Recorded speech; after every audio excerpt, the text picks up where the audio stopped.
सुख और आनंद में क्या फर्क है? हाँ, इसको देख, सुख का तो मैंने आपको बता ही दिया। ये है, आनंद को लोग बाग कई तरह के अर्थों में लेते हैं, लेकिन मोटा मोटा इसका वो अर्थ लेते हैं कि सदा सुखी अगर हम रहते हैं तो हमें लगता है कि अब सब ठीक है, आनंद चल रहा है, माने हमारी सारी इच्छाएं पूरी होती जा रही हैं, तो आदमी को लगता है सब बढ़िया है। कुछ लोग इसको ऐसे करके लेते हैं कि भाई, इच्छा के बिना अगर कोई सुखी है ना, ऐसे स्पिरिचुअल टाइप के कुछ लोग लेते हैं, जो कि गलत इसका अर्थ है। वैसा अर्थ इसका व्यवहार में आपको कभी दिखाई नहीं पड़ेगा कि कोई इच्छा ना हो और बस आदमी ऐसे मुस्कुराती हुई मुद्रा में बस बैठा रहे, क्योंकि कोई इच्छा नहीं है तो सीधी सी बात है, एक्टिव भी नहीं रहेगा ना, फिर कुछ करना तो है नहीं जब कोई इच्छा नहीं है। तो ऐसे करके बैठा रहे 10 20 30 दिन लगातार, और मुख मुद्रा जो स्माइल की मुद्रा में, वैसा ऐसा कुछ लोग सोचते हैं। ऐसा करके कोई आनंद नहीं होता है। आनंद का संस्कृत में जाएंगे तो आनंद का मतलब रहता है सुख दुख का अभाव। अगर आप भाषा में इसको देखेंगे तो सुख दुख का अभाव का मतलब हो गया कि जब आप गहरी निद्रा में होते हैं, उस अवस्था में सुख और दुखों का दोनों का अभाव रहता है, क्योंकि वहां कोई इच्छा नहीं रहती। जितनी भी देर आप गहरी निद्रा में रहेंगे, उस समय कोई इच्छा नहीं पैदा होती है। क्यों नहीं पैदा होती? क्योंकि आप ही चेतन नहीं है, उस समय आप अचेतन हो जाते हैं, क्योंकि इच्छा तो आप ही को होती है। जब आप ही अचेतन हो गए, आप ही सो गए हैं, तो इच्छा वाली प्रक्रिया वहां पे बंद हो जाती है। चेतन वाली जितनी भी प्रक्रियाएं हैं, वो विश्राम की अवस्था के लिए विराम हो जाती हैं, बंद हो जाती हैं उतनी समय।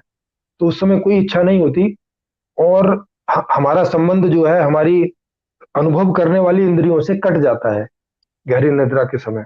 तो अगर हमारे शरीर में कोई बीमारी हो, कोई कहीं दुख दर्द भी हो, तो वो हमें उतनी देर अनुभव नहीं रहता जितनी देर हम उस गहरी निद्रा में रहते हैं। उस अवस्था को आनंद के नाम से बताया जाता है।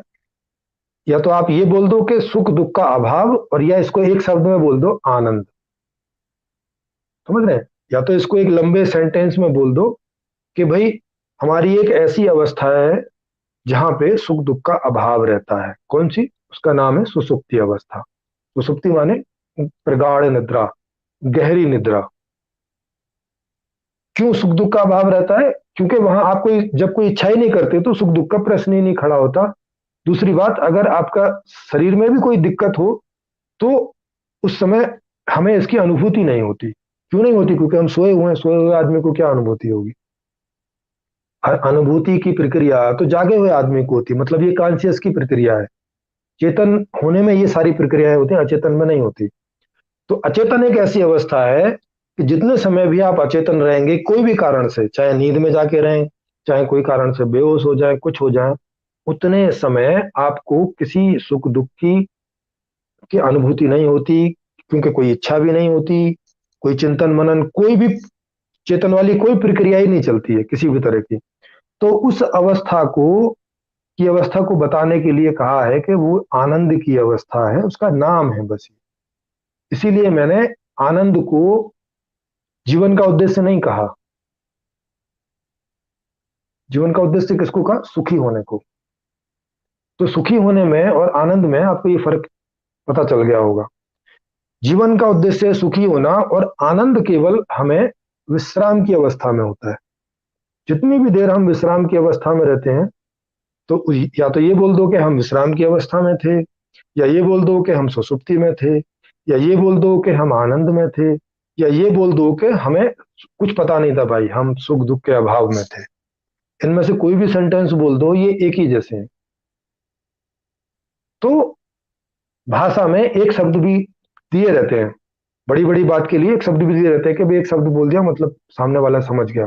बोल दिया कि भाई मैं आनंद में था, मतलब सामने वाला समझ गया, अच्छा वो क्या आराम कर रहे थे, विश्राम कर रहे थे। तो ये अंतर है। जी।